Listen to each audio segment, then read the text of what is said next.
Hello everybody! Happy Friday evening. My name is Elise and welcome to my tea table. I hope you all had a productive, wonderful, beautiful, energizing, inspiring week and look forward to a beautiful, relaxing weekend. Hopefully with some good weather. We all deserve some good weather. I'm in Las Vegas, Nevada, and man, we've been dealing with some pretty intolerable weather. The heat waves that I think pretty much the entire freaking world has been experiencing over the past month. But in addition to that, we have been having some pretty crazy monsoon storms come through and bring humidity in, which is something that we're not used to here. And something about humidity just feels like this weighed down blanket that you just have to walk around all the time sweating and feeling uncomfortable. Anyway, hello everybody, happy Friday evening. My name is Elise. Welcome to my tea table. You've made it. You found your way. We have fun around here. I save my Friday night streams for what I call Best Life Friday, where we do a deep dive looking at a specific topic on how we can apply that learning to our own paths and to our own lives, so that each of us can put ourselves onto the path towards the best life. So anything that we talk about on Friday evenings is not a protocol, it is not a recommendation. It is just us co-learning, exploring a topic, and finding answers for ourselves, right? So I highly encourage comments, questions, involvement in today's conversation, because we're going to be talking about something that's very near and dear to my heart, something that I've come to value really since a young age, and I'm so grateful for it, because there's a lot of power to that, and that is humility. We'll be talking about humility. This won't be the first time that we've talked about humility at the tea table, but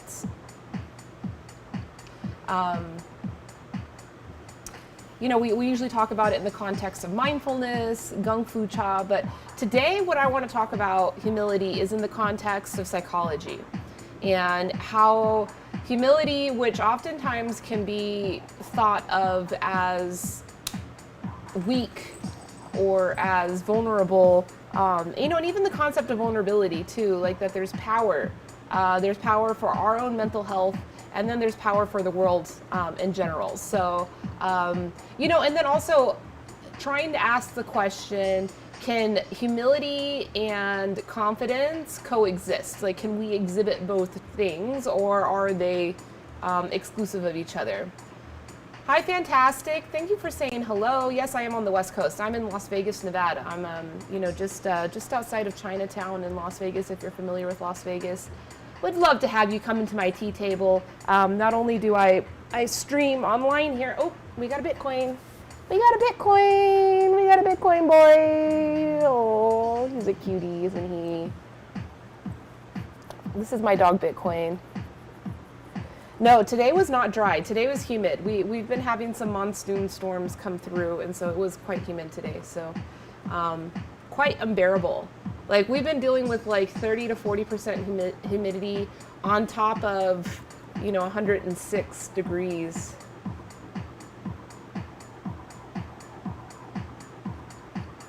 Oh, nice. Grandmas are nice. Want Bitcoin?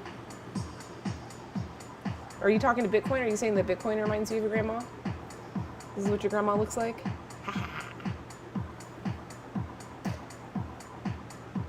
Yeah, it's fucking hot, with that much humidity.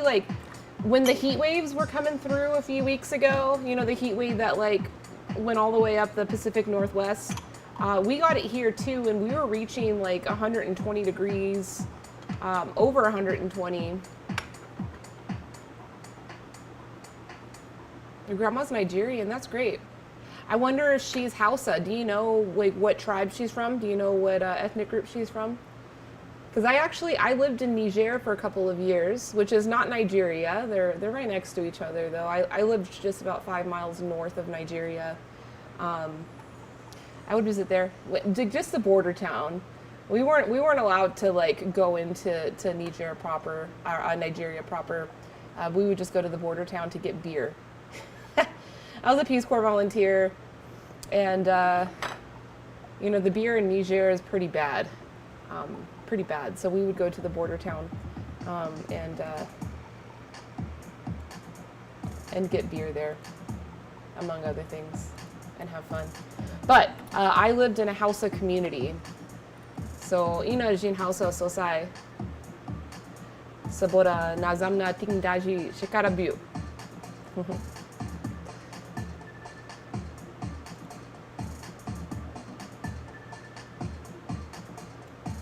Speaking of Hausa and humidity, one of the best words in the Hausa language that like completely just totally lines up with its meaning is their word for humidity, which is gumi.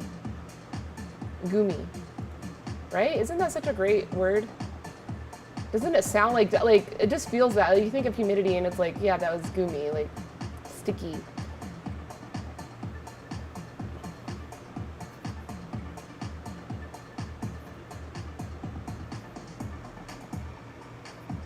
Do you speak Hausa? Fantastic. Is that what you're trying to say? My Hausa is bad, like I've learned other languages and it's cool. Like when you live in, oh my God, look at this dog. He's just loving it. Humility. Yeah, you're right. Like I allow the puns. I allow the tea puns. Like there's something about tea and puns that just everybody goes for. I'll allow the tea puns.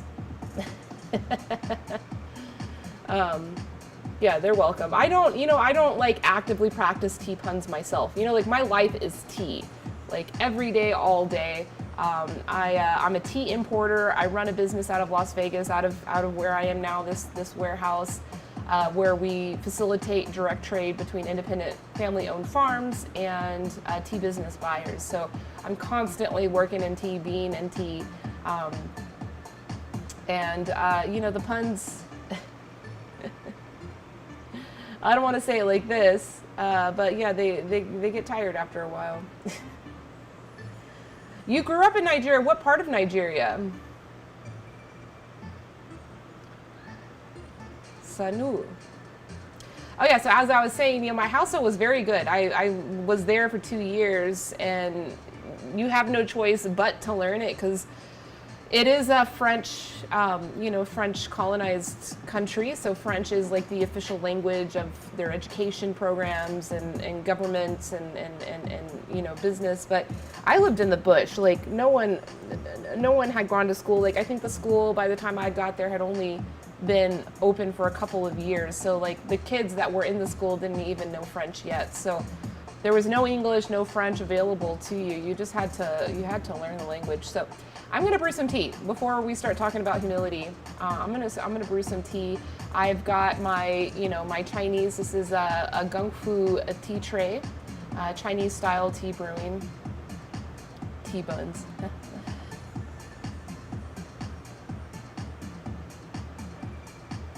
Oh, you were in Lagos. Cool.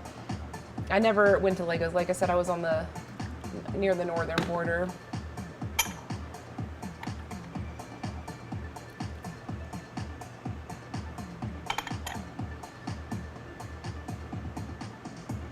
So, in this process of brewing tea called gungfu cha, it's all about brewing tea with great focus and attention, and the intention that I'm going to brew the best cup of tea possible. If you were sitting at my tea table now, my goal would be to offer you hospitality and brew the best cup of tea I can. So we're just going to do it virtually.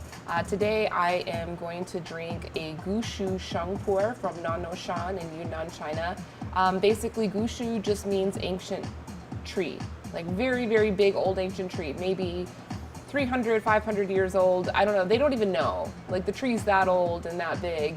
But the root system goes very deep into the ground and harnesses a lot of the energetics that are deep in the soil. Like we're talking 80 feet deep, these roots go. And all of that power or chi you've heard that term qi, like Tai Chi or Qigong. That means energy. And this tea's got a lot of energy. Oh, thank you for the heartwarming. I appreciate you. Fantastic. This right here, this brewing vessel I'm using, this is called a Gaiwan. This is the quintessential tea brewing vessel. It just translates to a lidded cup. And just a cup with a lid. And I've got my fresh boiled water here. Some people will say that you should rinse the tea on the first infusion, but I know the source of this tea. This is very organic, very clean, very well-intentioned, pure intention, high energy tea. I don't really want to waste any of that goodness. You see Bitcoin's head popping up. That's so cute. Bitcoin, you're such a cutie. All right, you saw how fast that was. I didn't steep it for very long. But the thing that's great when you drink tea like this is that it can be brewed several times. So I will be drinking this tea for all the rest of the night. This is a good time, you know, you can take the lid and get the nice aroma. So it's very earthy. And, you know, that's going to be the main quality characteristic you'll hear people talk about around this style of tea, pu'er tea, shang pu'er, is that it's earthy. And a lot of it does have to do with those deep roots. You know, it absorbs a lot of the character, the tasting like dirt, but dirt can taste good. Dirt can be, especially if it's like super organic and, you know, full of like lushness and love and biodiversity. Dirt can be actually quite sweet and tasty. It's a funny thing. Is Earl Grey overrated? More than likely, yes. You know, all Earl Greys are different, right? All teas are different, you know, so I can't make an ultimate judgment because you can make Earl Grey from a very good tea. But usually in the business, they're not. Commercially, usually the tea brands will use lower priced teas. And then Earl Grey, what it is it's flavored with bergamot oil. And so essentially you're just like perfuming the tea. So when you do that, it's a very easy way to find value in cheaper, lower quality tea.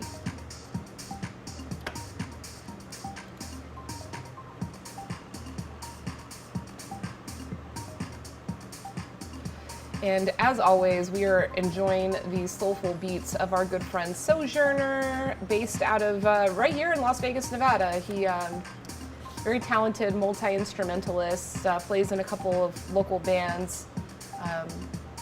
Cool dude. He gave us a lot of great music that we can listen to during our chats here at the tea table. So thank you to Sojourner for your amazing craft and your generosity and your humility, which is what we're talking about today. Humility is important. I did a podcast earlier this week, a few days ago. It was a good podcast. I'm really happy with how the conversation went. You never know with podcasts, like what questions they're going to ask you or where the conversation's going to go, you know, because everybody has their own agenda. But he asked me a question. I mean, he held space for me to talk about humility, which I find very important, especially if you're giving advice to aspiring entrepreneurs or current entrepreneurs, business people.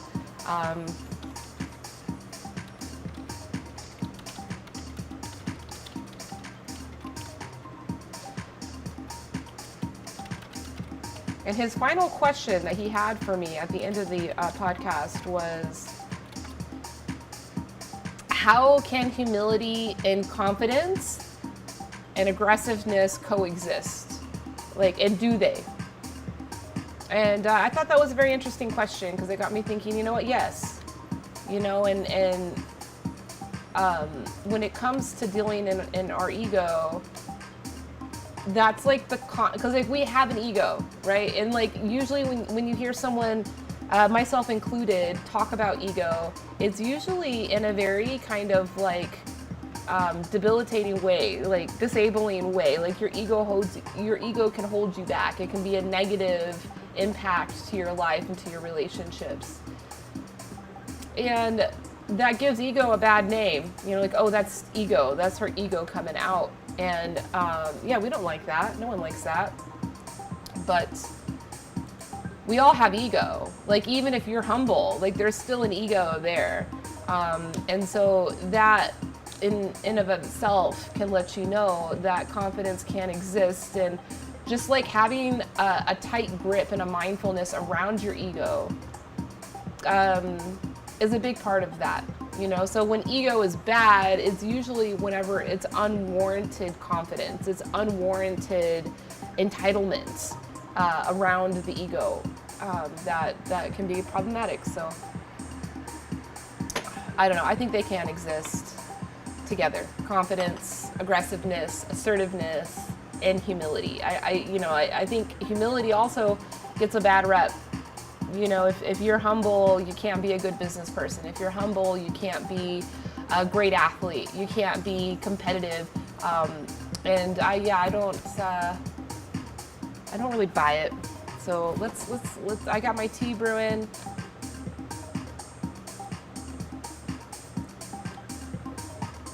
I got an article here for us to check out. It is a little bit. I'll be honest. It's a little bit difficult to read.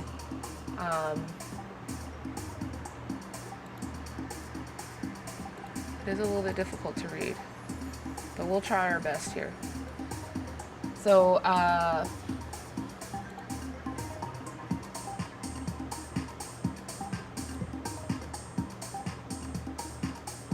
see how difficult that is? Yeah.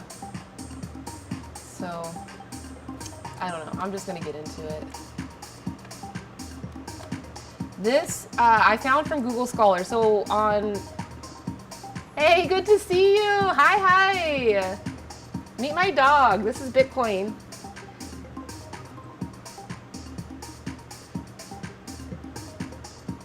Bitcoin loves watching your dance videos. So you are from Nepal, yeah? I love Nepal. I do a lot of business, a lot of work there. But you live in Saudi, or do you live in Dubai or something? But yeah, this is Bitcoin. He loves to dance too.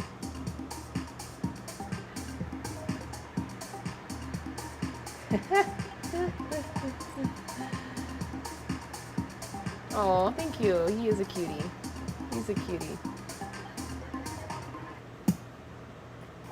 He's a cutie boy. Thank you for joining the live. I hope you're having a beautiful Saturday. I'm still in Friday. I'm still stuck in Friday. All right, let's see. I'm going to try to get this article in for y'all on Reddit so you can see it. Oh my goodness. Look how small that is. Oh my God! How are you supposed to read that?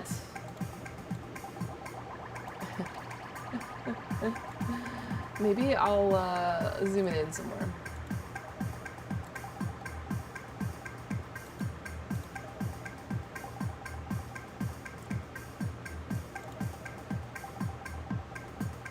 All right, that should be better.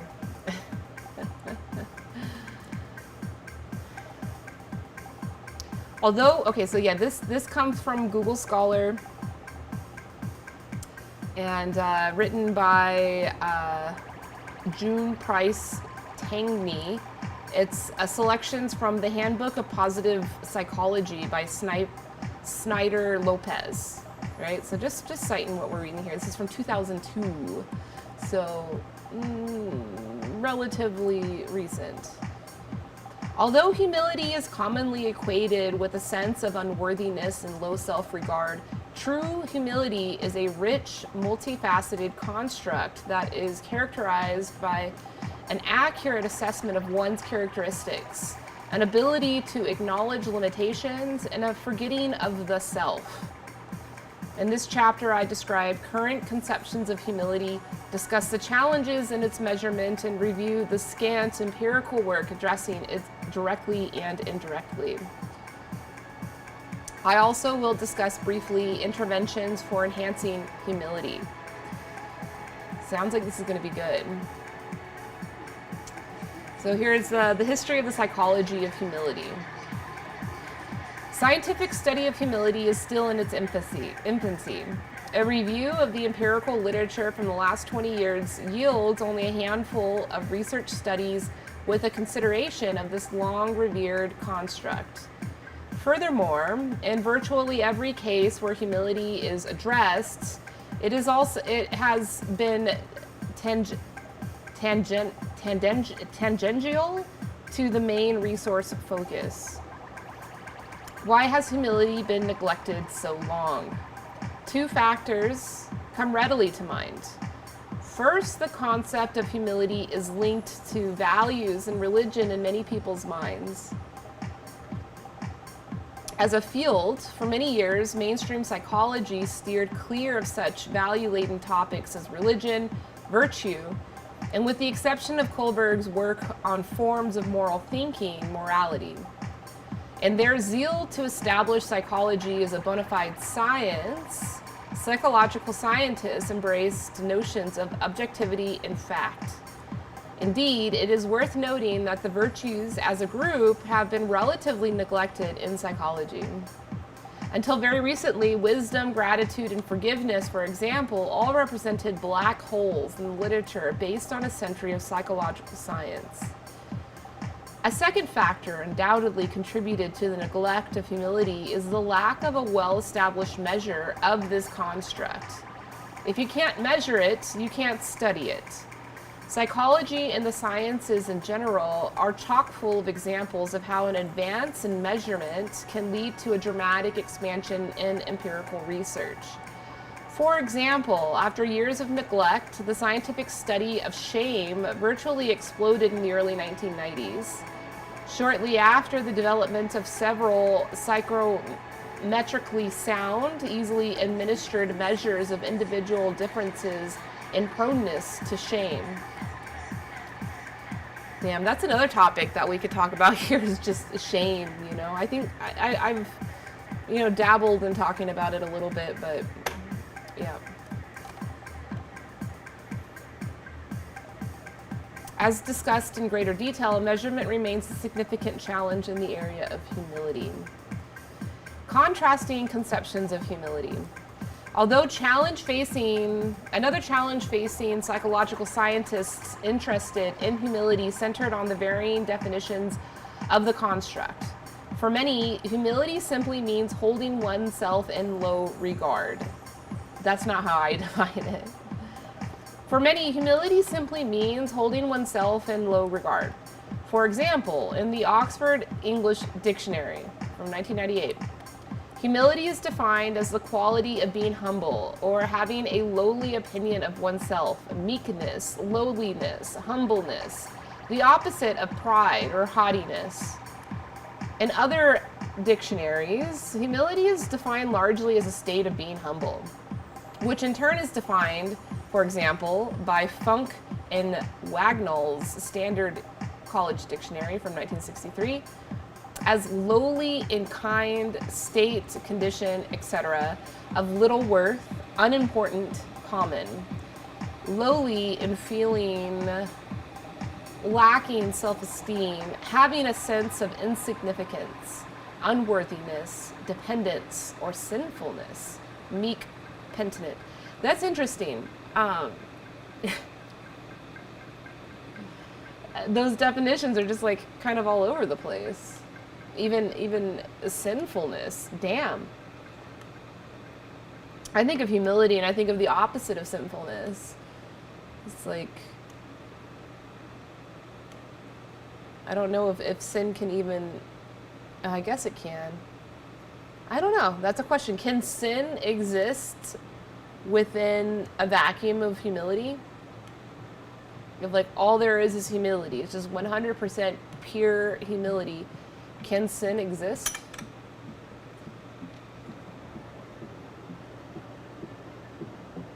Oh, thank you.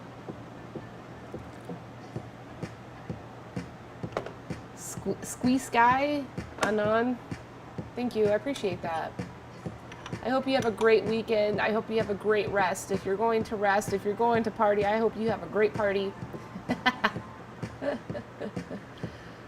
I'll be going to a party a little bit later. I've got some friends. One of my favorite bands here in Vegas is playing a free show tonight. So if you're in Vegas looking for something to do, I got the hookup.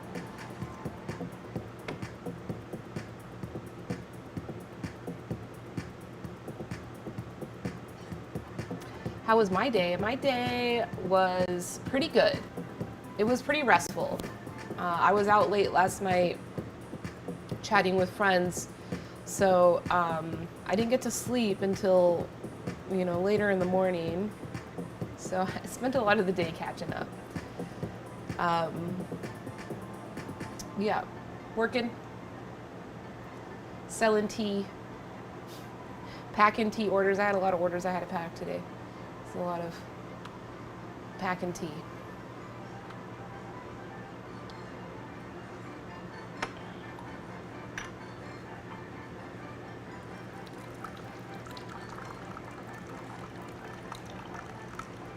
How was your day? And did you learn something today? I would like to know. What did you learn today?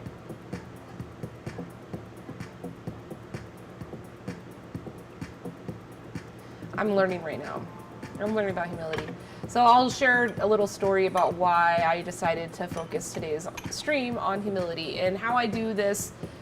I stream over 20 hours a week, and I cannot be preparing all of my content. So I really, prepare like very minimally and just go on the fly. And so on Fridays, what I do is like pretty much right before I start streaming, I think of something that's relevant, like maybe a consistent theme that I've been dealing with in my conversations throughout the week, and then do a deep dive on it. And so humility today. There was a little bit of a dramatic fight among some of the, activism content creators on the internet over this past week, where non-marginalized communities or folks from non-marginalized communities are building platforms of activism online, specifically through TikTok, and speaking on behalf of marginalized folks. And the intention is good. And just like what I'm doing right now, if referencing, president and academics as well as and other people's writing, the information can be accurate. You can speak on someone else's experience, with enough research and with enough listening.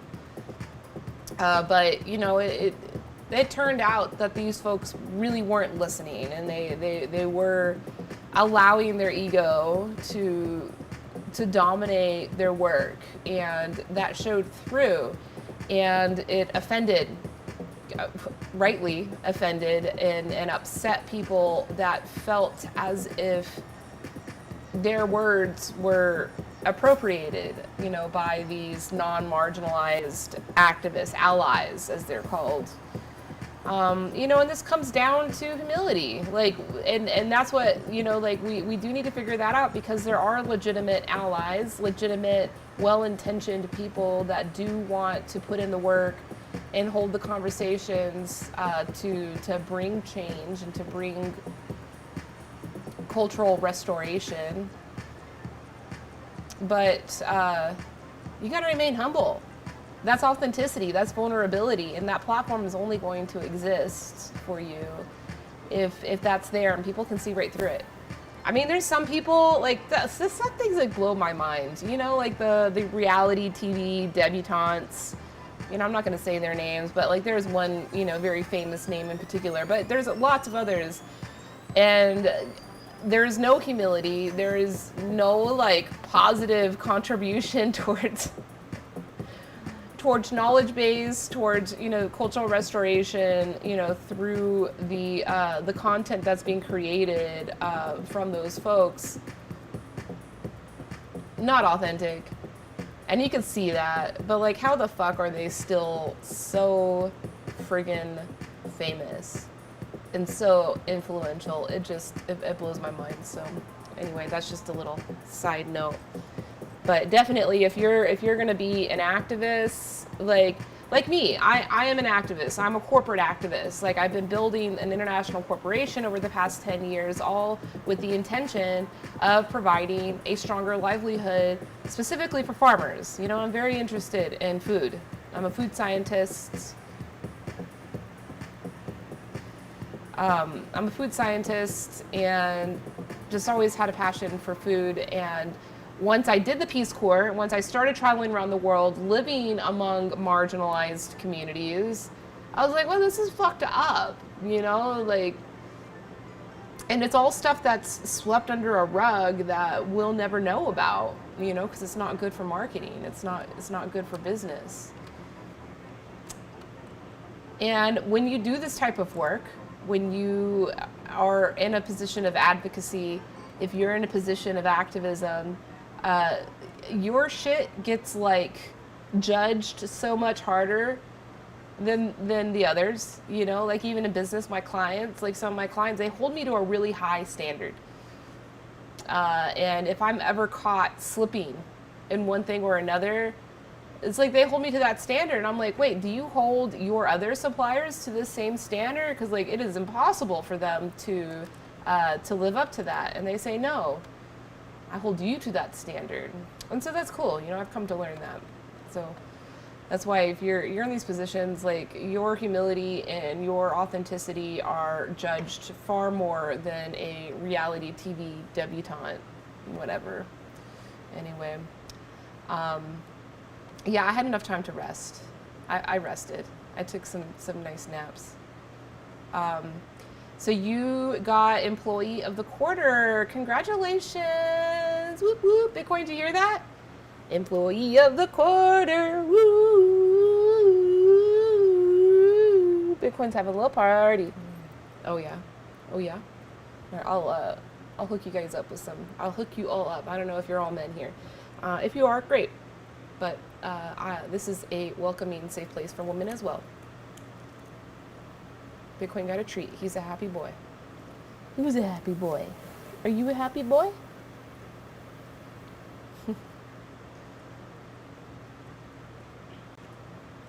Yeah, having a topic does help.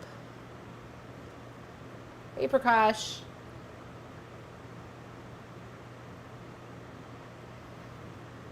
All right. Newhard says, I learned that you can't motivate a group to do something if you have little to no relationship with them. That's true. And how can you expedite relationship, right? Something I've learned in my experiences is the importance of vulnerability.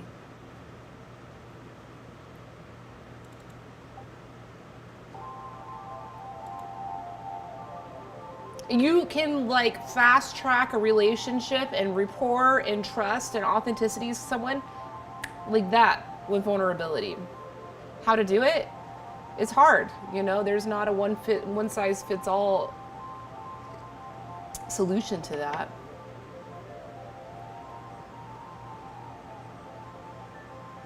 It takes time, but if you want to expedite it, guaranteed vulnerability.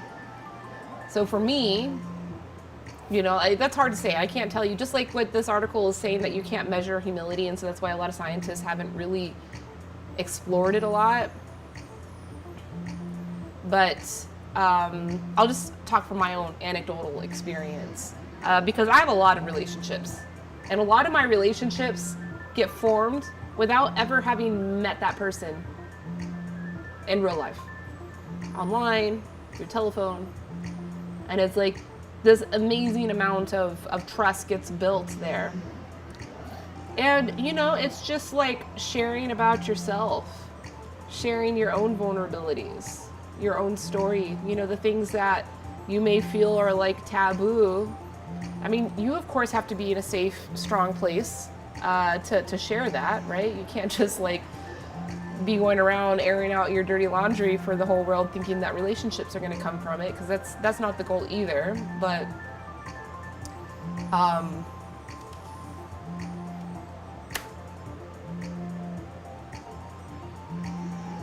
you have to show them that you mess up too. Yes.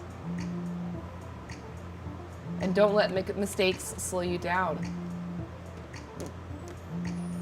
And that's humility.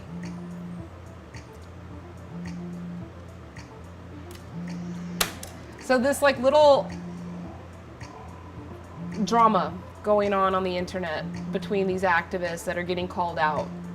And they're getting called out hard and by like lots of people. If you follow any of the like anti-racism, feminism content on TikTok, you've definitely come across this argument over the past few days. And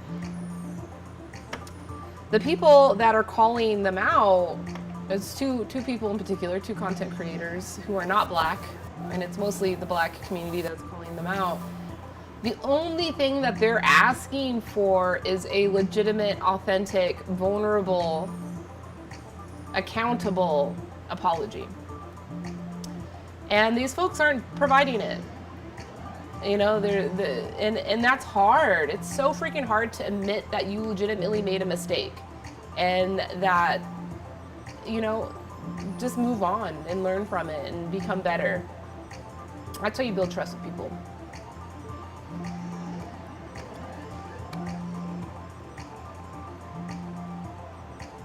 For example, most of us would have difficulty appreciating a friend's efforts to strengthen our character by humbling us. For example, making us lower in state or condition, reducing possessions or esteem, abasing us.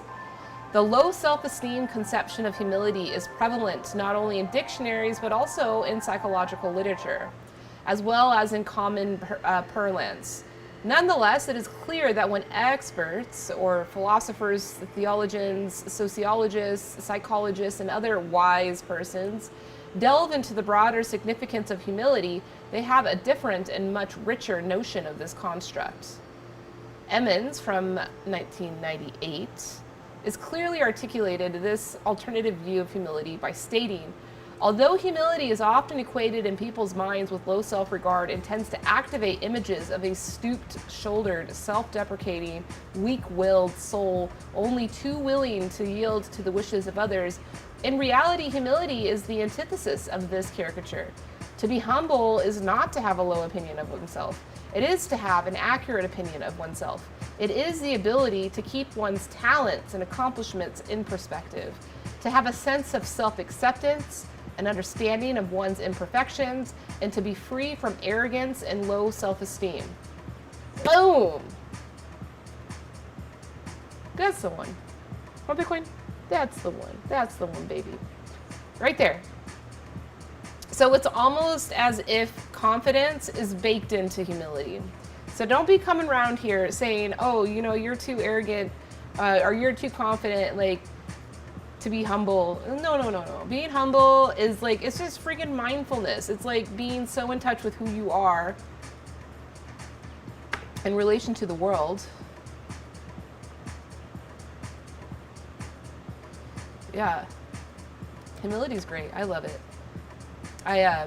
The reason why I've become so kind of infatuated and focused on humility is, one, it just feels good, right? Like, and we like to feel good. We like to be people pleasers. We have, you know, like, I think that's kind of natural, you know, and at least in our current society, it feels good to be a people pleaser and to make people feel comfortable around you. No one likes, you know, do people like being like arrogant? Like, maybe you fall into that and that becomes your identity and your personality, but like, do you really like it? Like the feeling? Like, I don't know. But the reason why I love humility is, you know, I got some advice when I was young. I was probably high school aged or college age. And someone said, and I forget who it is, such a shame, because it's the only freaking advice that I still like think about now. But they said, if you ever find yourself in a moment of success, be it a small win, a big win, anything that, you know, you're feeling like, oh, I've reached some success.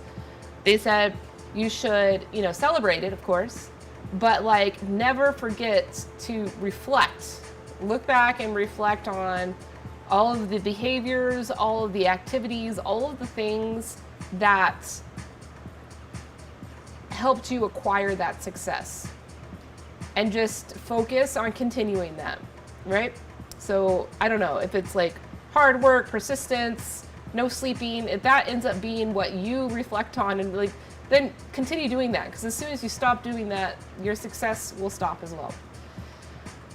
And for me, anytime I practiced this, every freaking time, the answer was humility.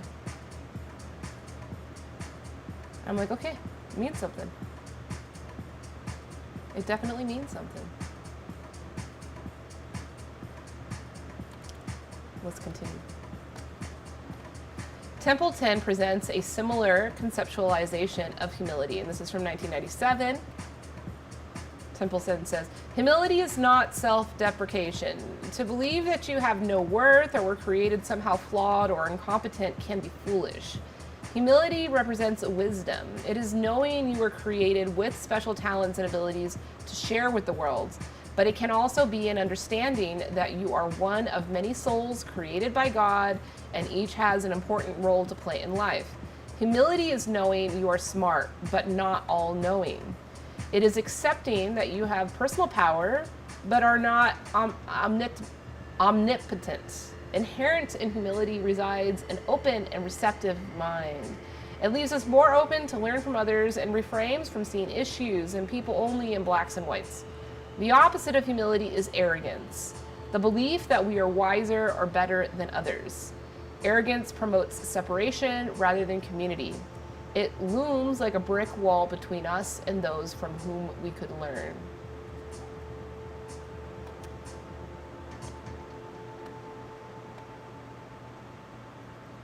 For many, there is a religious dimension in humility, the recognition that God indefinitely exceeds anything anyone has ever said to him, and that he is infinitely beyond human comprehension and understanding. Here too, the emphasis is not on human sinfulness, unworthiness, and inadequacy, but rather on the notion of a higher, greater good, and the implication that although we may have considerable wisdom and knowledge, there always are limits to our perspective. Humility carries with it an open-mindedness, a willingness to admit mistakes and seek advice, and a desire to learn. Sounds good to me.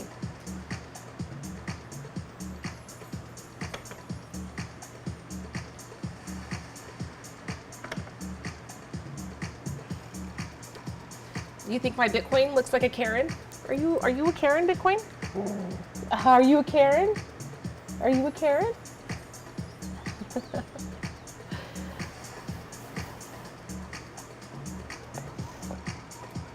Yes, I am a white, middle-aged woman. That is what I is.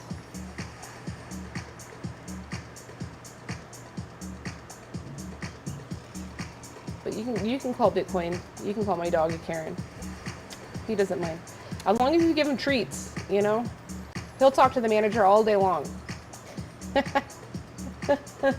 That's all he's motivated by, treats. Also inherent in the state of humility is a relative lack of self-focus or self-preoccupation. Templeton refers to a process of becoming unselved, which goes hand in hand with the recognition of one's place in the world. A person who has gained a sense of humility is no longer phenomenically at the center of his or her world. The phenomenologically, that's the first time I've seen that word. That's a cool one. You ready to go down, Bitcoin? You gonna dance? Boom, boom, boom, boom, boom, boom, boom, boom, boom, boom, boom, boom. All right, go on, Bitcoin.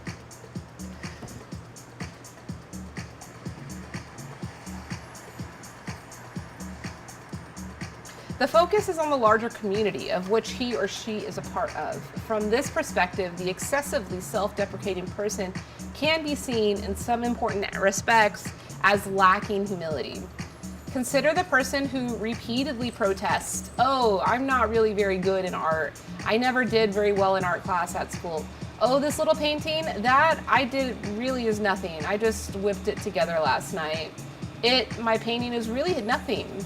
Such apparently humble protests betray a marked self-focus. The person remains at the center of the attention, with the self as the focus of consideration and evaluation. So, yeah. Self-deprecation doesn't look good on any of us.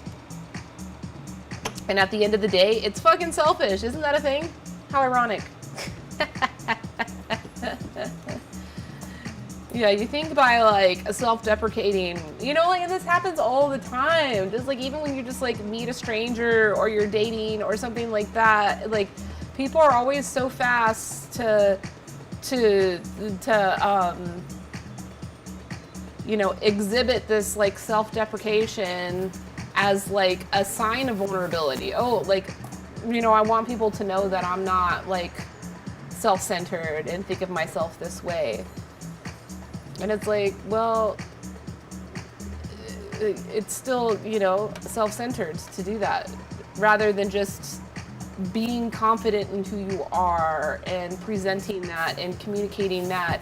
And that's that vulnerability that I was talking about. Oh, I'm sorry, my bike got caught up on my necklace. Sorry if that is creating a unpleasant audio experience.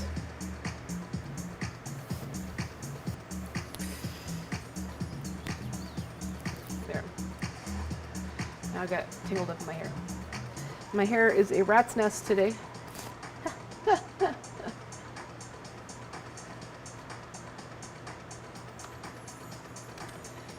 In relinquishing the very human tendency towards an egocentric focus, persons with humility become even more open to recognizing the abilities, potential, worth, and importance of others. One important consequence of becoming unselved is that we no longer have the need to enhance and defend an all-important self at the expense of our evaluation of others. Our attention shifts outward, and our eyes are opened to the beauty and potential in those around us. As Means, Wilson, Sturm, Byron, and Bach observed, humility is an increase in the valuation of others and not a decrease in the valuation of oneself. Myers effectively captured these latter two elements of humility stated. Do you hear Bitcoin? He's playing. He brought his toy up here. He's playing. Go get it. Get it, boy. Tear him up. The true end of humility is not self-contempt. To paraphrase C.S. Lewis, humility does not consist in handsome people trying to believe they were ugly, and clever people trying to believe they're fools. True humility is more like self-forgetfulness. It leaves people free to esteem their special talents and with the same honesty to esteem their neighbors. Both the neighbor's talents and one's own are recognized as gifts, and like one's height, are not fit subjects for either inordinate pride or self-deprecation. I like that. In the theological, philosophical, and psychological literatures, therefore, humility is portrayed as a rich, multifaceted construct in sharp contrast to dictionary definitions that emphasize a sense of unworthiness or low self-regard. Specifically, the key elements of humility seem to include an accurate assessment of one's abilities and achievements, which is not low self-esteem or self-deprecation. An ability to acknowledge one's mistakes and imperfections, gaps in knowledge and limitations, often vis-a-vis a higher power, or an openness to new ideas, contradictory information, and advice. Keeping one's abilities and accomplishments, one's place in the world in perspective, for example, seeing oneself as just one person in the larger scheme of things, a relatively low self-focus, forgetting of the self while recognizing that one is but part of the larger universe, an appreciation of the value of all things as well as the many different ways that people and things can contribute to our world.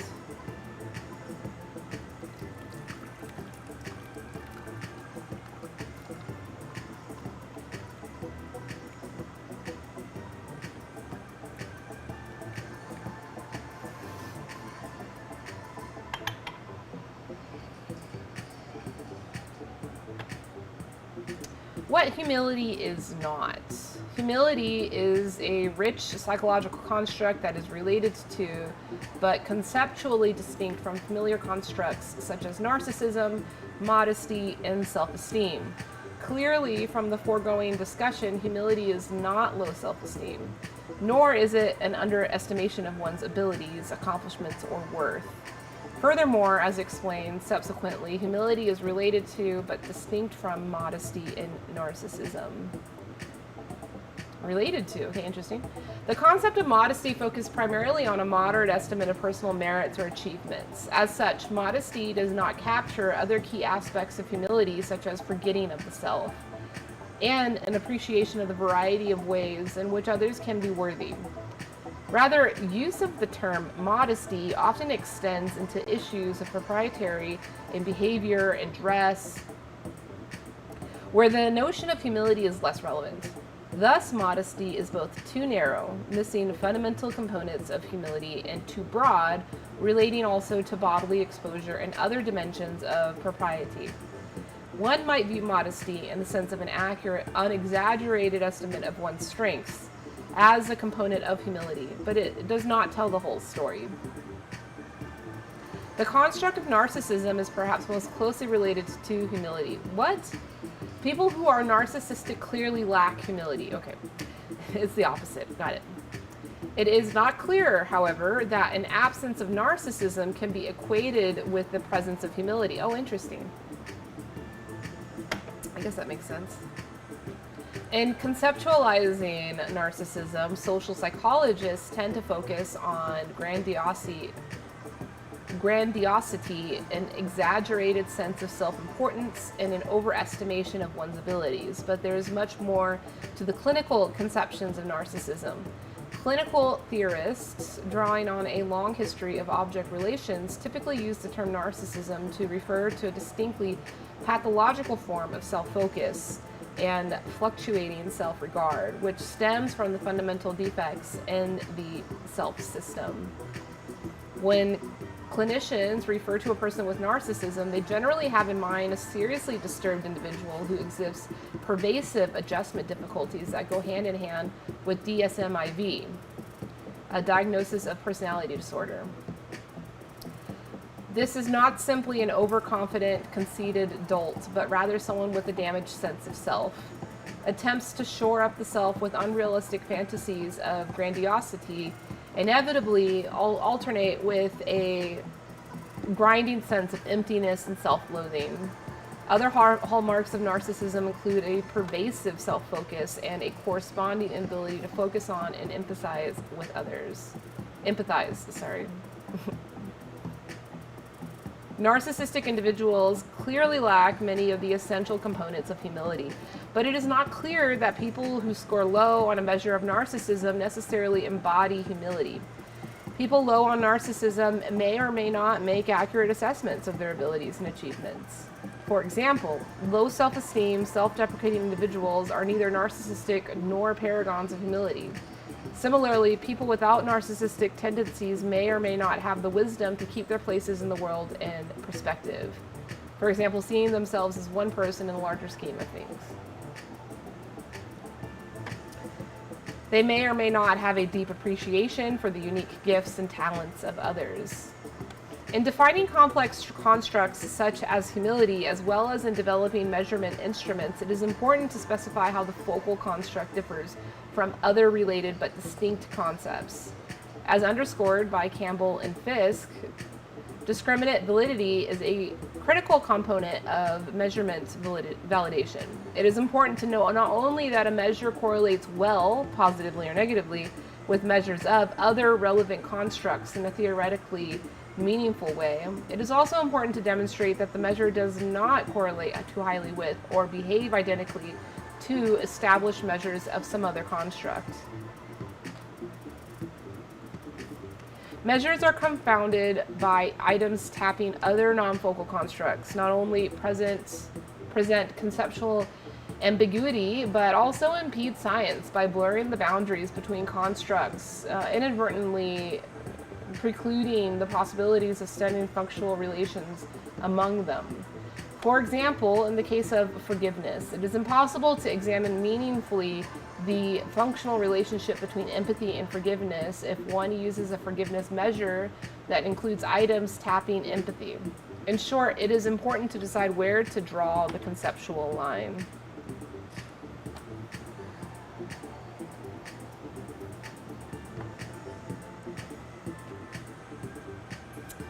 All right. I'm going to take a break from reading. How y'all feeling? Having a good laugh? That's cool. I enjoy humor. I think humor is important.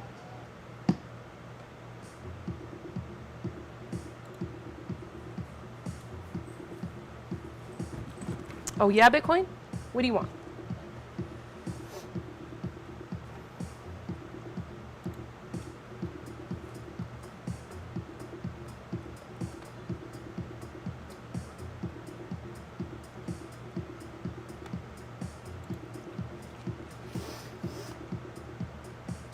What do y'all think of all this? I mean, you're laughing, Rocket. Do you think humility is a funny thing? All opinions are welcome around here. All of them.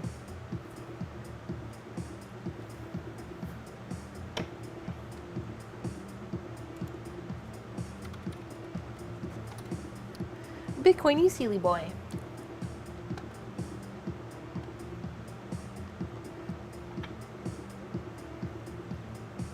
See, I'm already on my like 6th steep. I'll be able to steep this many more times and give me lots of energy to have a long night again.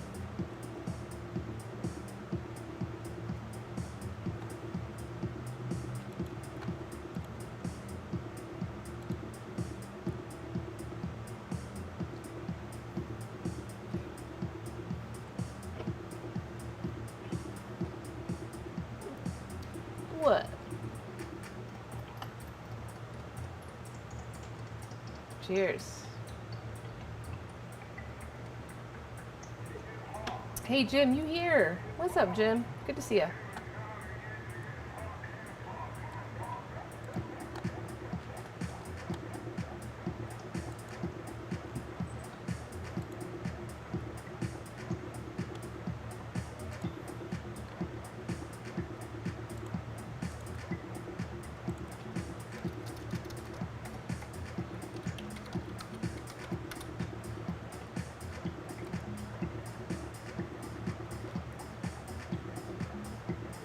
Oh, thank you, Juggernaut.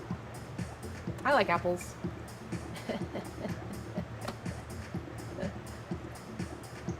Someone said, well, my face is a little messed up right now from too much sun recently. And like, I think even the humidity, the weather here in Vegas, the hot, humid weather is affecting my face. But yeah, usually I do have kind of apple-y cheeks.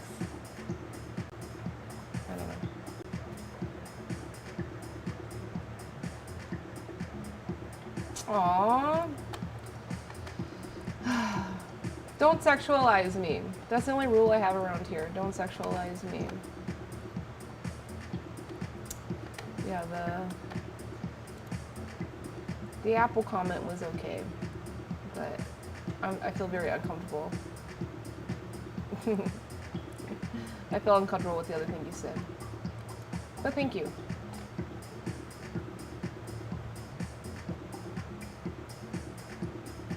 You're not uncomfortable? You're comfortable saying that kind of stuff to women? That's cool. You're welcome to that.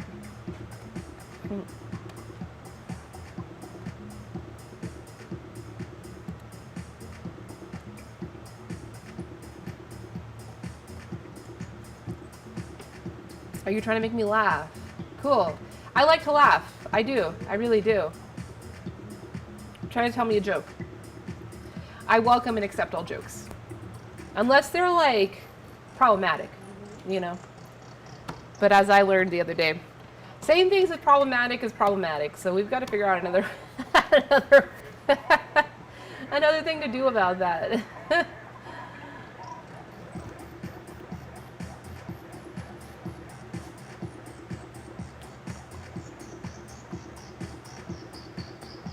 My phone died.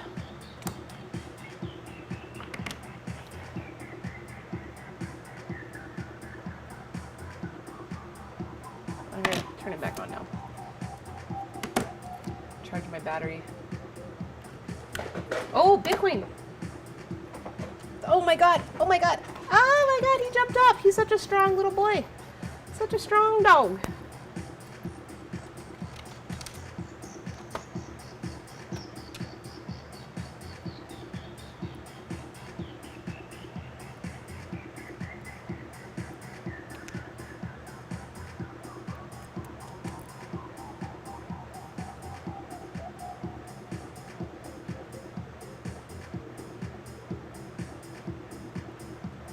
What's a ripoff? What's a ripoff? You want to hear Bitcoin's ASMR?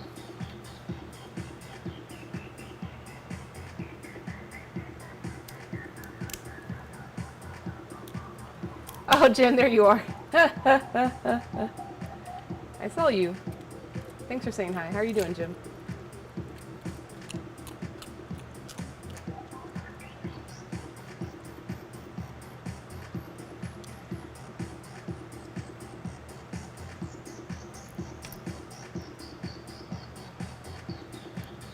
Let's see.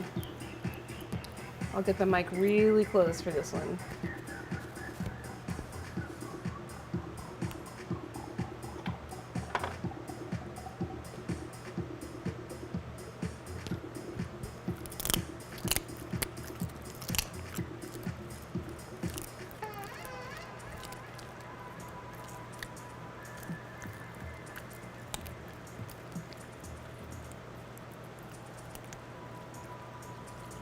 That one wasn't so crunchy, huh, boy? Or he just like didn't chew it all the way. You gotta chew your food, Bitcoin. You ate it all. You ate all the treats. Say thank you to Jim. Thank you, Jim. Yeah, it's been a while, Jim. It's good to see you around. I hope you're staying cool. I heard you're having another warm weekend. Go on, go get your toy. Up there, Pacific Northwest. I mean, it's always hot here, so we're definitely having a hot weekend, but that's to be expected.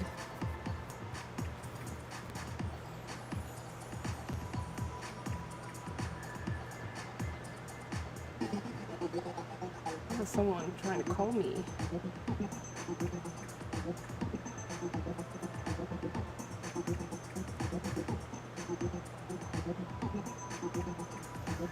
But I didn't know the number.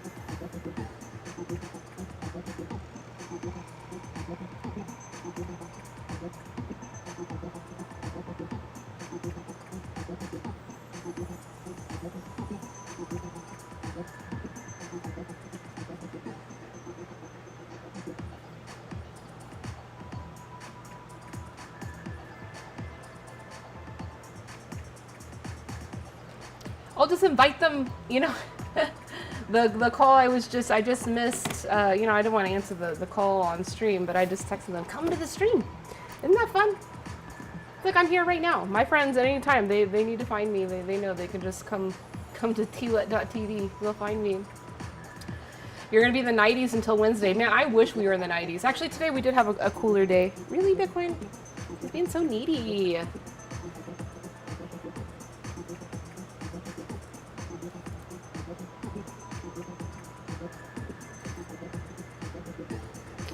What is your favorite quote or advice? So yeah, was talking about this earlier. My favorite advice I ever received from a mentor or a teacher, I forget who had told me it, but they said, if you ever are in a moment of success, like if you ever achieve success, what you should do every single time is reflect back on everything you did in order to achieve that success and continue doing that, right?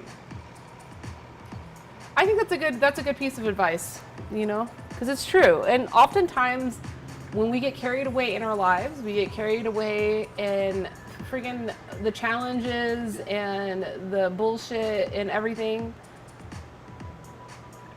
It's really easy to not reflect. It's really easy to not be self-aware.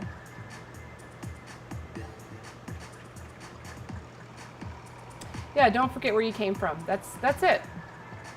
So for me, I do that whenever I win an award or have some success or, you know, close some big business, something like that. I will reflect. And the answer is always the friggin' same. Humility. And that's why we're talking about it today. Who am I? Who are you? He's kind of obsessed.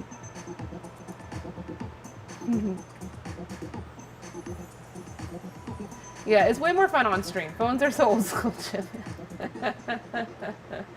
Yeah.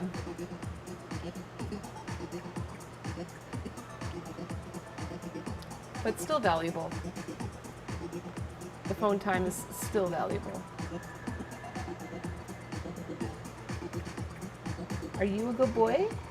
Are you a good boy? Yes. Oh, sorry, Reddit. Y'all can't see. Y'all can't see him. There he is. There's the bitty boy. Itty bitty boy. I do not have a mentor. I do not. I used to.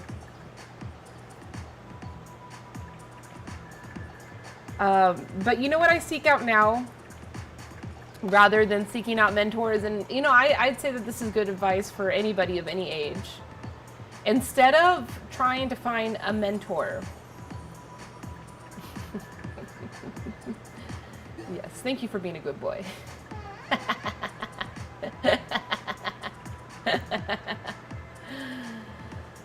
Instead of trying to find a mentor or a teacher, you know, because even, oh, I know, I need to do art streams. You're so right about that.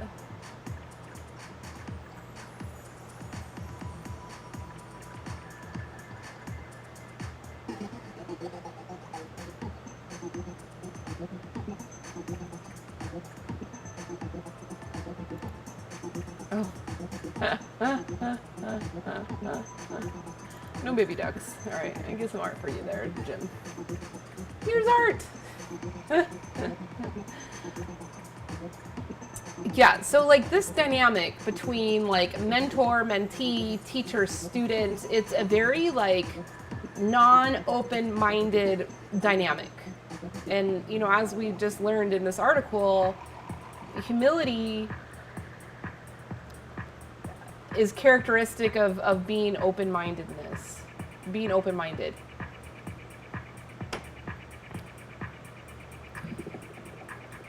Oh, I'll have to tell Nick, you miss him. I was hanging out with him last night. Maybe we'll hang out tonight too. My friend's band is playing.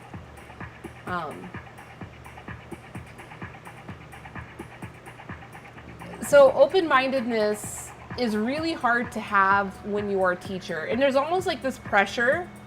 There's almost this pressure within that dynamic, that relationship dynamic, that like gives the teacher or the mentor this chip on their shoulder that like they have to be all-knowing. And that's not humble, as we just learned. And, you know, I think humility is important, right? We've established that. So what I do seek now, and what I seek for myself to become, because, you know, a lot of people do hit me up seeking mentorship from me, is supporting more of a facilitator dynamic. And when you're a facilitator, there is no like one-sidedness in it. It's two-sided, where both parties, and it could be someone that's more experienced with someone that's less experienced, can both be the same. They can both be the facilitator.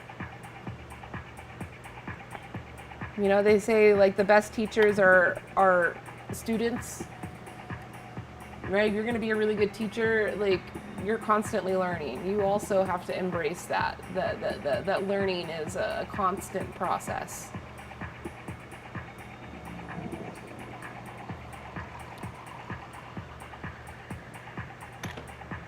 So I seek facilitators.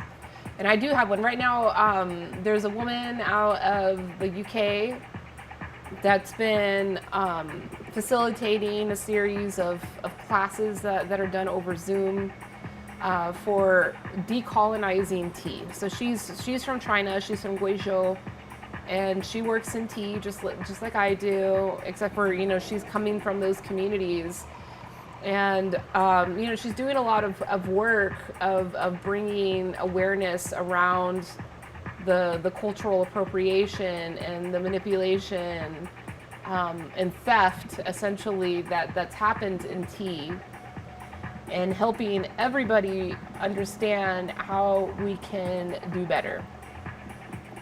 And she was the one that introduced this concept of being a facilitator. Like, if you're a good teacher, you're simply a facilitator. You're a facilitator of the information, and you yourself are also constantly learning. And, you know, that's the humble way to go about it. You know, I'm not super well versed in Jordan Peterson. Just a few things, like I've seen a couple of videos in his talks. Yeah, he sounds very smart. I've never heard him say anything I didn't like.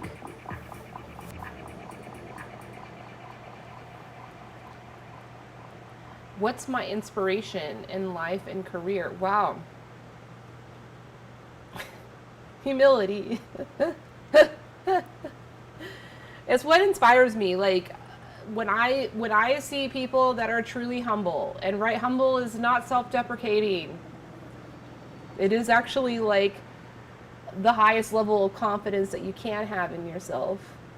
When I meet somebody that's truly humble, truly successful, just doing their thing and not worried what other people think, I'm super inspired by that.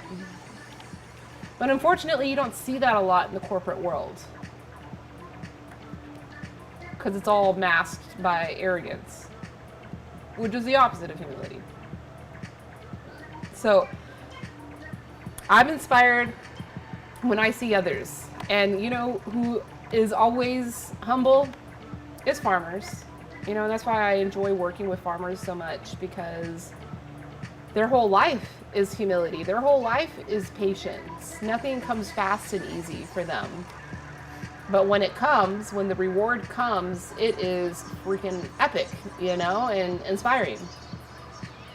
So my inspiration for my own work, and, you know, the inspiration that I would like to leave, is that humility has a place in the corporate world. You know, I like my background, I have an undergraduate degree in food science and technology, so I worked in the food industry. I was quite good at that, and, you know, could have made a very fruitful career doing that.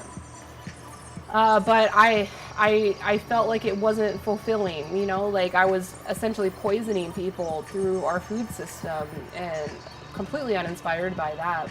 So I joined the Peace Corps. I did 2 different assignments. The first one in Niger, West Africa, and then I did a second one in the Caribbean. And that was when I started working with farmers. And when you're in the Peace Corps, you see a lot of like charity going on. I mean, Peace Corps is charity. I mean, that's only 1/3 of the Peace Corps, which is why I like the Peace Corps over any other, you know, NGO. Nonprofit is only 1/3 of it. The other 2/3 is the cultural exchange, the the cultural competence that works both ways. So it's not just, oh, we want these young Americans to go learn this other way and have that knowledge and that inspiration. It's like, no, like, we also want them to expose, you know, their culture to these other communities. And I saw a lot of charity going on around me, and a lot of money and resources and power involved in that. And it was all like useless. If anything, it like backtracked the development instead of progressing the development. It created a stronger dependence for people. And so that's obviously not right. I was like, I can't go down that route. That's why I don't believe in nonprofits, actually. I don't believe in charity and nonprofits because it can actually detach someone from their own development.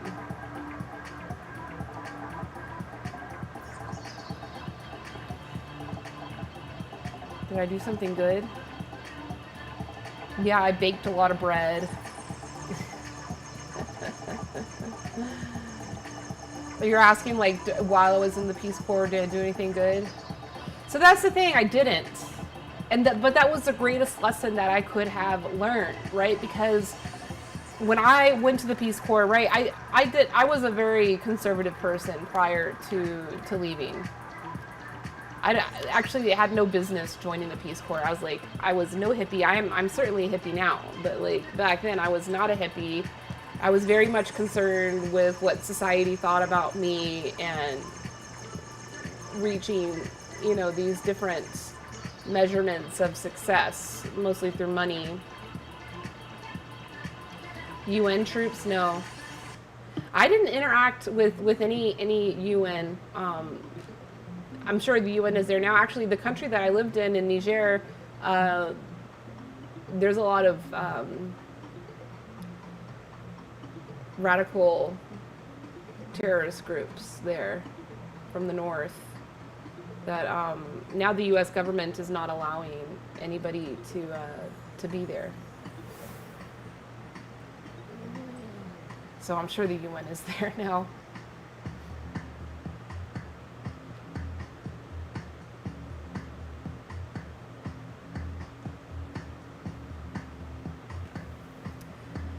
Okay, so let me get back to this, right? When people join the Peace Corps, when I joined the Peace Corps, I'll just talk about my experience, but you know, I think it could be generalized to a certain extent. Young people, freshly educated, it's a very competitive system to get in, so there's a lot of confidence and whatever, and there's like this savior complex going in. And not all Peace Corps volunteers are healed of it. Not all. Surprisingly. And it pisses me off. It's like, how do you live and do this work for 2 years and not learn humility? Like, I don't get it. But there are actually a lot of Peace Corps volunteers that don't. And you might have met them before. But you enter with this, like, savior complex. Of like, I did. I was like, I just learned how to preserve food, how to build food businesses. I'm gonna go to this village and I'm gonna like fix all of their food problems. I'm gonna fix all of their problems and I'm gonna be such a hero. Bullshit. You know? I was there my first year. I ran 1,000,000 miles an hour, doing every project I possibly could have done. How many gardens I got, how many you know, I built projects for the school, and I was just like involved in everything. I was involved in everybody's business. I was just like working, you know, and nothing stuck. And I was like pissed because like, hey, I put a lot of work into arranging all this shit, and like you're not appreciating it. You let this thing run into the ground. Like you don't really care. And I still had a year left to be there. And I was like, you know, fuck this. I'm a volunteer. I'm not getting paid. My work is not being appreciated here. But, you know, I'm not going to quit. I'm going to stick it out. But, like, I'm just, like, not going to stress myself. And so I did nothing. I just hung out. Like, I hung out, learned language, learned to cook different foods.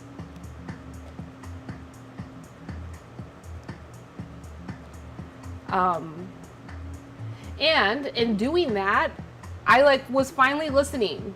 And what I realized the year prior, when I was forcing all these projects on them, this garden and that school project and that thing and signing this partnership with this NGO to come in and do this thing, I was not listening to what they wanted and what they needed. I was forcing it. And that was the problem. Because in the next year, when I just sat, I was like lazy, just sat around and hung out in the heat and met my neighbors and became really good friends and developed strong relationships. And through doing that, I was finally listening to them and hearing what they actually needed, and put together one project that year. And it was a project led by the people in the village, not by me, because it was what they wanted. They were invested in it.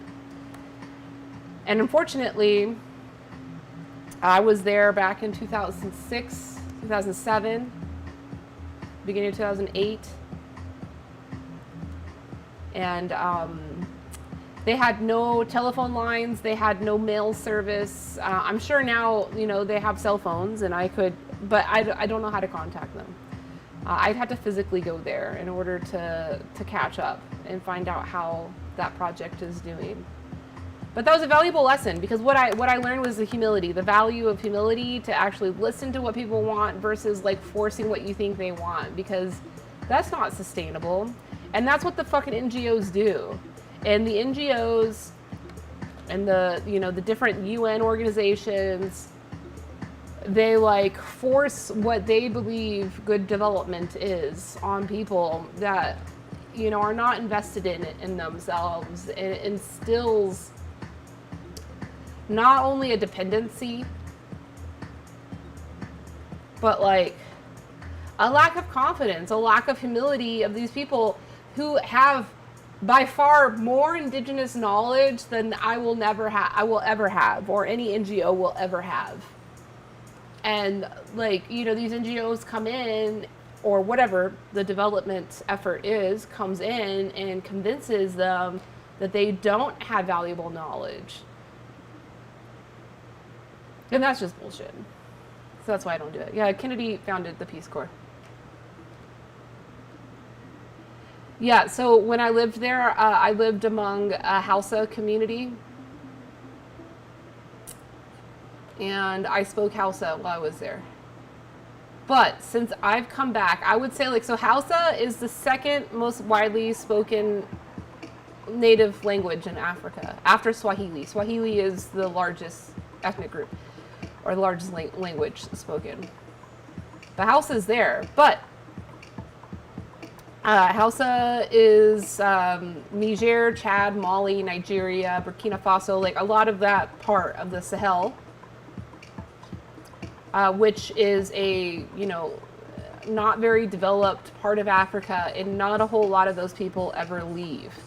So you don't come across Hausa here. Like there's only been one time that I met a Hausa person, and that was actually in freaking India. Like, crazy story. I was giving a talk. I was doing a speech at a conference in Mumbai, and this beautiful African woman and her business associate are waiting in line to talk to me afterwards. And I just knew it. Like when she came up to say hi to me and she had some questions for me, I said, "Oh, where are you from?" She says, "I'm from Nigeria." I said, "Kina Jin Hausa." Her eyes lit up. You know, I asked her, "Do you speak Hausa, or are you Hausa?" And she was like, yes, I'm Hausa. And we had a little mini conversation. And of course, my Hausa was very weak, because if you don't practice it, you know, and I've learned Japanese since. So a lot of the Japanese kind of pushed my Hausa muscle memory out. And I used to speak a lot of Spanish when I was younger. And now I'm very interested in studying Mandarin, but you know, I definitely haven't invested what I need to do that properly, because Mandarin is probably like the most important language for me to learn in my business.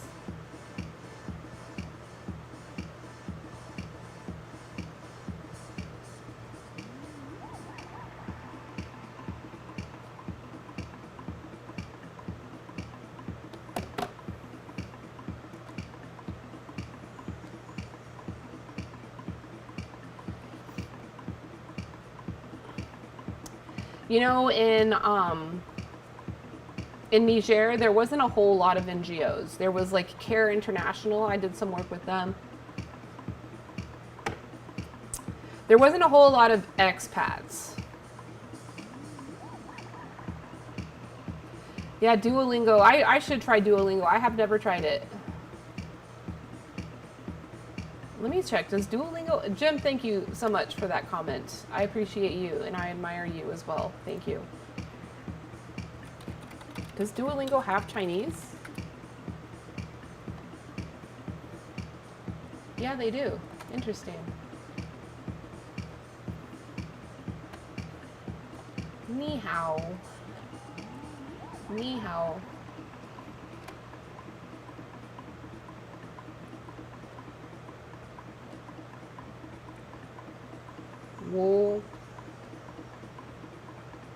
Wo shen he hen hao cha. That's the only Mandarin.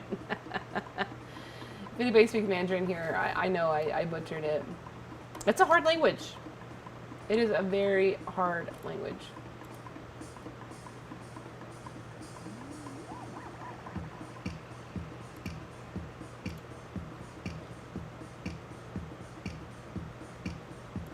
"20 minutes a day. I'm going intense."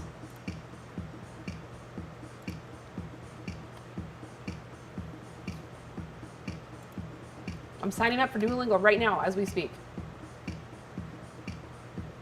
See you there. See you there.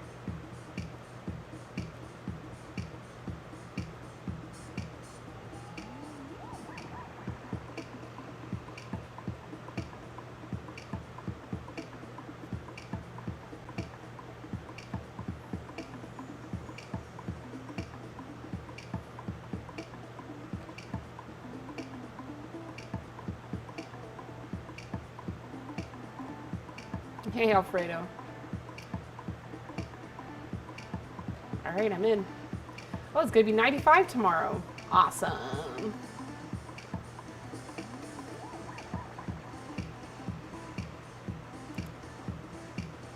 Hao. How?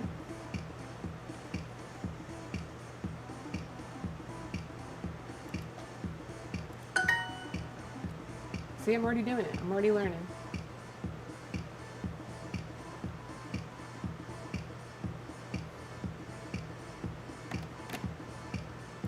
Ni hao. Ni hao.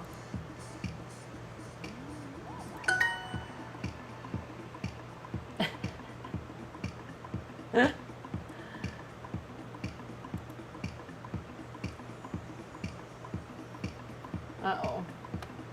你好。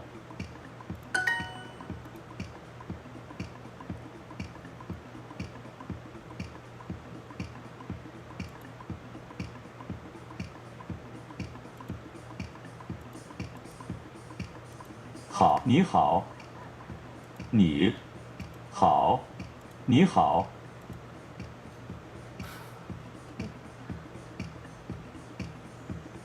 Oh, you've tried Duolingo? Which language were you trying to learn, Jim? All right, thank you. Have a good night. Yeah, I should do that. You're right. That's a good idea, Jim. I could just be drinking tea, learning Chinese, but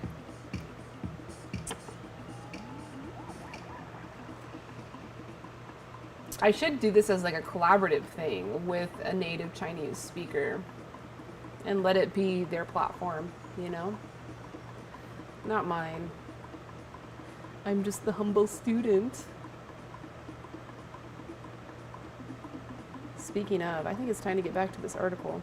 I'm only like halfway through the article. Oh, you were learning French.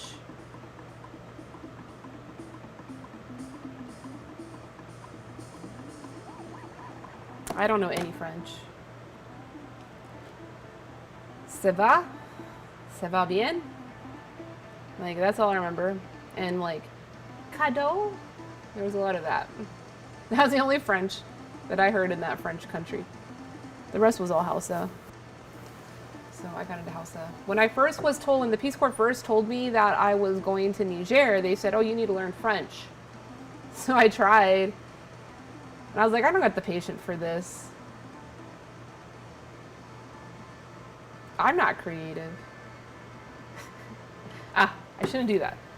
Very bad. Bad, bad, bad. Oh, now you can't even see my... Oh, this is funny. Because it's green.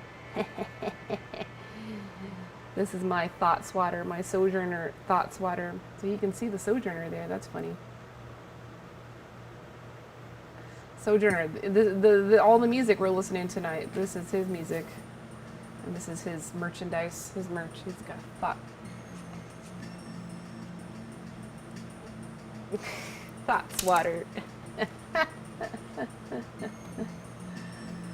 All right, let's get back to the article. And I'm going to go soon. It's already almost 10. I'm trying to go see some rock and roll. Hey, hey! Hey, hey, hey, Nick! Hey, Jim, look who it is! Look who it is, Jim!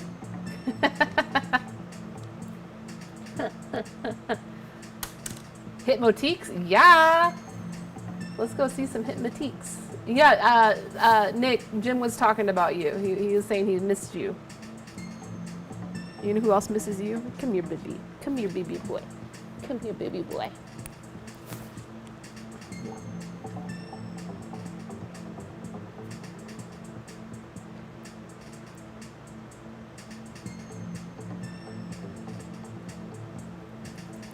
Good boy.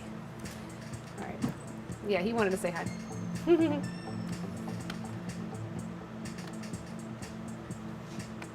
Measurement of humility. 2 levels of measurement, 2 levels of questions. Looking good. Yep. Halleen et al. Observed that doing research on humility is humbling. Quite possibly, the quest for a reliable and valid measurement of humility is the most humbling aspect of research on this topic. That's meta. But its very nature, the construct of humility, poses some special challenges in the area of measurement. As a consequence, psychological scientists have yet to develop a well-validated tool for assessing humility. This is a glaring gap in the literature because without a solid assessment method, the science pretty much comes to a halt. It is also worth noting that psychologists are most likely to develop strong, meaningful measurements when those measurements are informed by theory. Although we have some clear definitions of humility, comprehensive theories or models need to be developed and refined, which in turn would form a solid foundation for assessment. Hey, so you know, Jim, I think Nick is going to start painting on stream. So you'll get that. There's like a new streaming platform that hopefully we'll both be actually streaming to. It's a mobile app. It's a new one. It's from Japan. It's a brand new live streaming platform, and they're seeking, you know, their introductory, you know, promoted streamers. So hopefully we'll be making some live art there. Theoretically, humility could be assessed at 2 distinct levels, at the level of states and at the level of dispositions. A dispositional assessment would focus on stable individual differences in humility. In this context, humility would be viewed as a component of one's personality, as a relatively enduring disposition that a person brings to many different kinds of situations. In contrast, a state measure would focus on feelings or experiences of humility in the moment. Personality and individual differences aside, most of us have humility in some situation, but not in others. Regarding dispositional humility, a few options presently are available to researchers, but each has significant drawbacks. In several earlier studies, humility has been operationalized as low self-esteem, but this clearly is inconsistent with broader conceptualizations of humility. In fact, theoretically, scores on self-esteem measures such as Rosenberg and Janis and Field's scales should be positively correlated with, although not identical to, individual differences in humility. Consider the types of items included on the Rosenberg self-esteem scale. So rated on a scale of 1 to 5, from always false to always true. I feel that I'm a person of worth, at least on an equal plane with others. And I feel I have a number of good qualities. The person with a true sense of humility would be expected to endorse such items positively, not negatively. Taking a different approach, these other guys operationalized workers' modesty by comparing self-ratings to ratings made of them by knowledgeable others, such as supervisors and coworkers. Those who rated themselves lower than their superiors were viewed as showing a modesty bias. Here, too, there are some conceptual ambiguities of such self versus knowledgeable other comparisons. Given that humility theoretically entails an accurate assessment of one's abilities, one could argue that high humility should be indexed by high levels of agreement between self and other, not self-deprecating discrepancies. Emmons attempted to develop a self-report measure of humility using a forced choice format to circumvent social desirability biases. Emmons developed an array of theoretically derived items tapping the diverse components of humility described previously. The measure is well crafted in design and content. Unfortunately, Emmons' initial analysis of measures' internal reliability were disappointing, and he is now rather skeptical that this construct can be adequately assessed via self-report. With regard to experience of humility in the moment, currently there is no established self-report measure of state humility. But Exline, Bushman, Faber, and Phillips in 2000 recently developed a technique for experimentally inducing a sense of humility by asking people to write about a time when they felt humble or experienced a sense of humility versus a time when they felt important or had a sense of importance. Based on results from an initial study, some complications arise in using this technique to prime humility. Specifically, people receiving humility instructions wrote two very different types of narratives. The majority of persons described instances in which they felt bad about themselves for doing something stupid or wrong. For this group, the instructions seemed to prime a sense of humiliation or shame rather than a sense of humility. A smaller subsets of respondents described events that seemed more directly to the experience of humility. For example, situations that evoked a forgetting of the self or that caused respondents to see themselves in a broader context.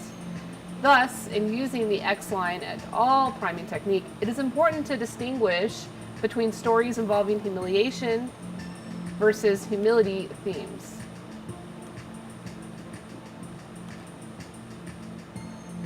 In addition, some modifications to the instructions may be necessary in order to more consistently elicit stories of true humility rather than shaming experiences.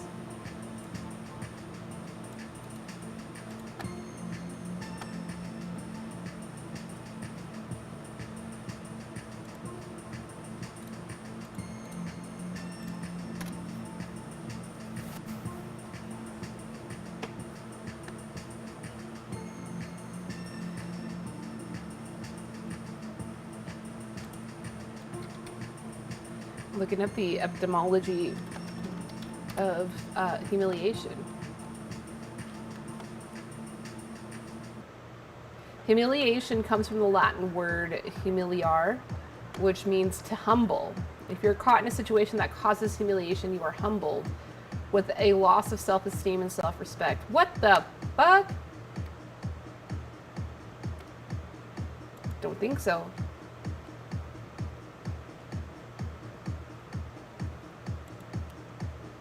Man.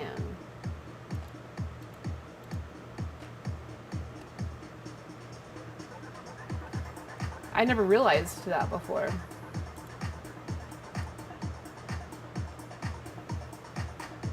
I think we might need to rethink the word humiliation.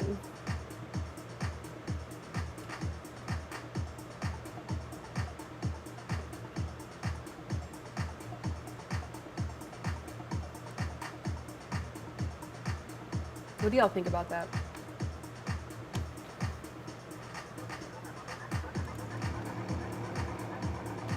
No doubt, psychologists will continue efforts to develop psychometrically sound measures of both state and dispositional humility in the years to come. It is worth noting that researchers generally rely on self-report methods for assessing personality traits. In the case of humility, however, there is a potentially serious catch. To the degree that a key component of humility is a forgetting of the self, self-reflection and self-report of one's level of humility may be oxymoronic. What do we make of a person who views him or herself as someone with unusually high humility? Meta. One can reflect on one's own experience of fear, isolation, and self-rejection, but the attention during the experience of humility is directed towards others. Similarly, Singh observed that true humility is freedom from all consciousness of self, which includes freedom from the consciousness of humility. The truly humble man never knows that he is humble. Well, that's a slippery slope.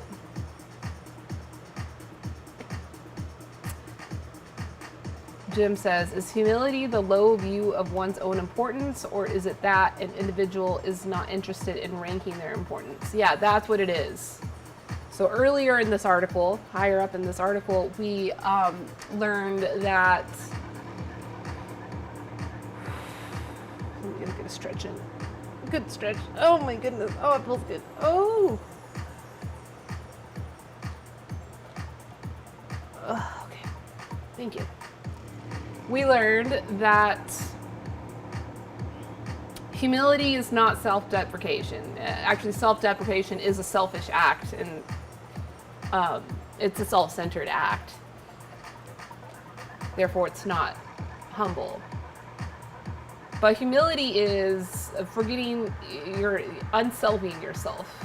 So essentially, not being self-centered. But it's a tricky thing to work on because we do have a self.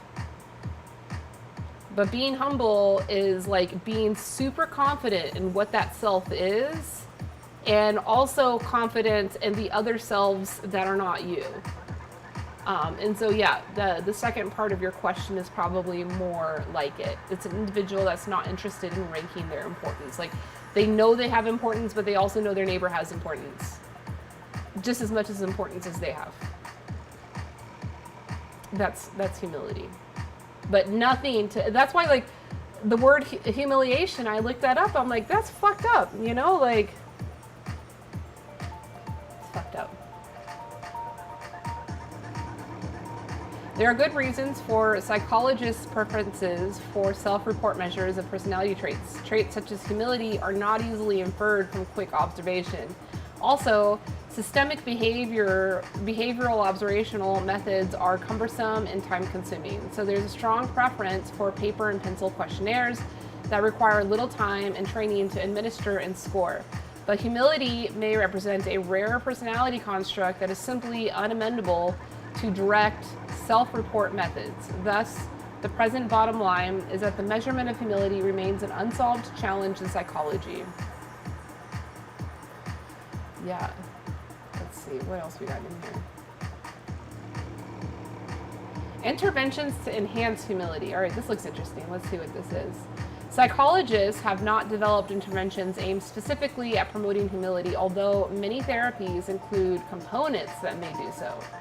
A focus on humility promotion is most likely to be observed in the treatment of narcissistic personality disorder. For example, cognitive behavioral therapy of the disorder may include efforts to reduce the client's egocentric bias, correcting cognitive distortions regarding the centrality and importance of the self relative to others, reducing self-serving biases, and so forth. Beyond the treatment of narcissism per se, many psychotherapies inevitably touch on philosophical and existential issues essentially relevant to a sense of humility. Insight-oriented, humanistic, and existential therapies are especially likely to include an examination and exploration of one's place in the world.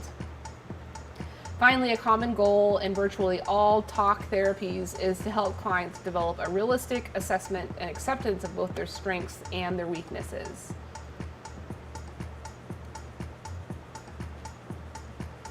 So Nick says, I've always understood humility as being the same or very similar to modesty. No, they're not. And that's, you know, like this article started out by stating that, by identifying the gap between what the psychology research has defined humility as we're reading right here. But then if you go look in the dictionary, it's more like modesty, and modesty is different. They're very different things. Humility is having so much confidence in who yourself is that the importance of yourself dissolves. Kind of like that. It's a complex construct. Outside of the therapist's office, parents, teachers, heroes, and community leaders all play a role in modeling or not modeling a sense of humility for the subsequent generation. Throughout their early years, children learn important lessons about themselves, the world, and their place in the world. As they mature, a sense of humility may be further fostered by exposure to different peoples and cultures, by life-changing events. All right, so if you guys got kids, if y'all got kids, listen to this, okay? I'm going to start reading it again. Exposure to different peoples and cultures, life-changing events, like a life-threatening illness, a serious accident, birth of a child, dissolution of a marriage, religious beliefs, or via other types of transcendental experiences, all help with humility. So, you know, if you've got kids, like, make this a part of your practice. Like, that's good parenting, because, you know, it'll help them a lot in the future. Like, I had to learn a lot of these things on my own. And, you know, going to the Peace Corps was like the first step in my life where I started to understand the concept of humility and the value of it as well. As one of the classic virtues, humility has a well-deserved place in positive psychology. Although little research has directly examined causes and consequences of humility, psychological science provides a good deal of indirect evidence supporting its presumed virtues. Consistent with age-old wisdom, a sense of humility appears beneficial for both the individual and his and her social group.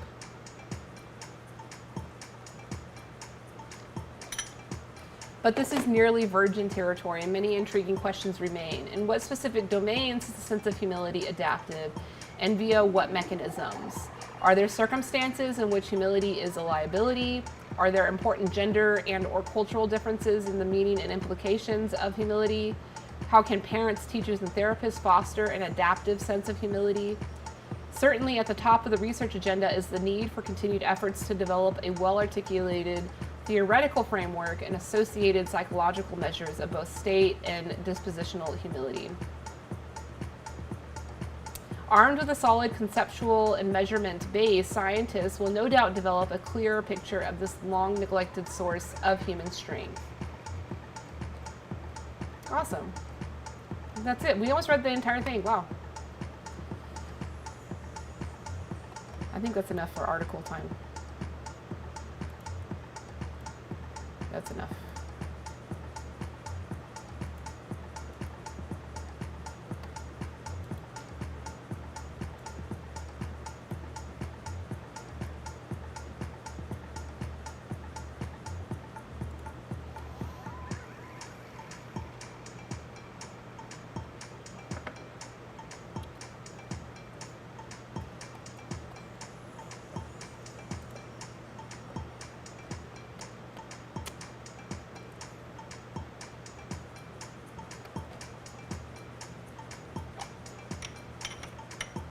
It's so amazing.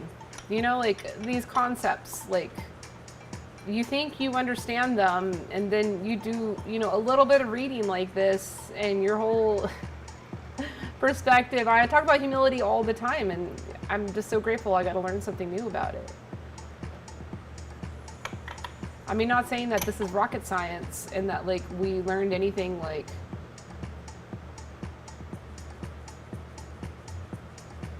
You liked it before? You want the article up? You want this down? Actually, I can just turn this one off. What do you want? Tell me what you want.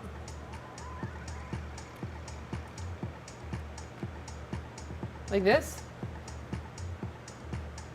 Woo. You want to read the article? The acknowledgements in the article? There you go.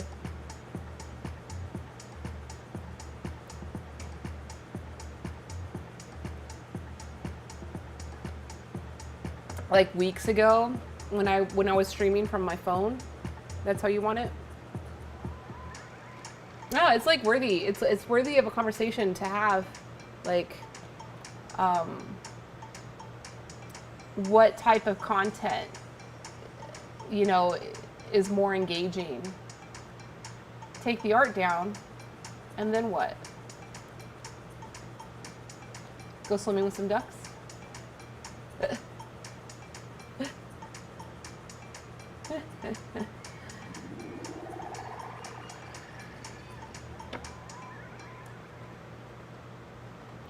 Yeah, I started using the RPAN OBS last week.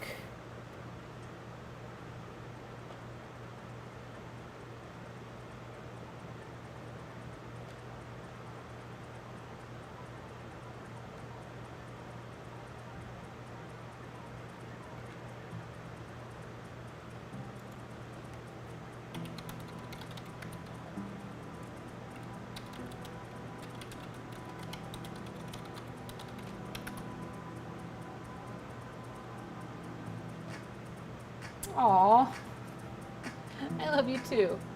I love you too. I love you too. I love all of you. Thank you so much for letting me love you.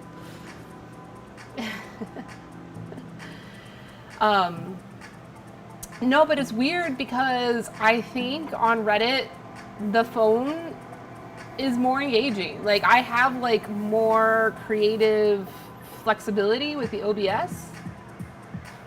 But there's some like, speaking about humility, right? And like authenticity and vulnerability, you know, feeling as if, oh, thank you. Blobs of Love. That is such a great name. Such a great name, Blobs.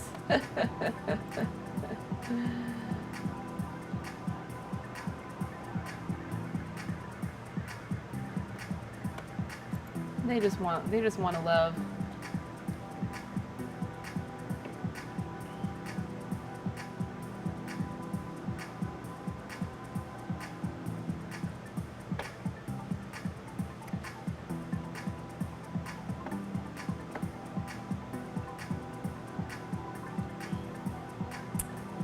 I should go now. It's past 10 o'clock.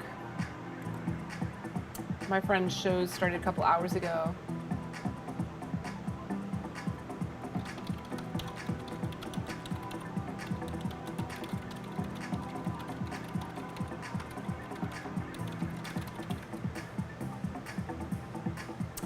So yeah, today I have been drinking. I've been drinking some Wushu Shangpur, ancient tree Shangpur. Lovely tea, very energetic, deep roots. Cheers. Yeah, Nick, if you're still here, let's go listen to some rock and roll. Some exotica. All right, Jim, have a great night. Rest well. Should we raid somebody? Oh, that square guy. Or Yonsei. We can go raid Yonsei. Spider Show. He's always streaming.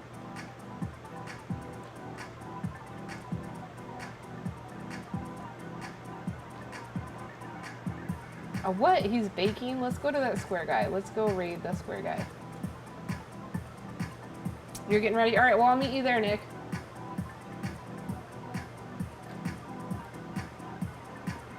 Let's go raid that square guy. He's baking. Really cool Lego builder out of Australia.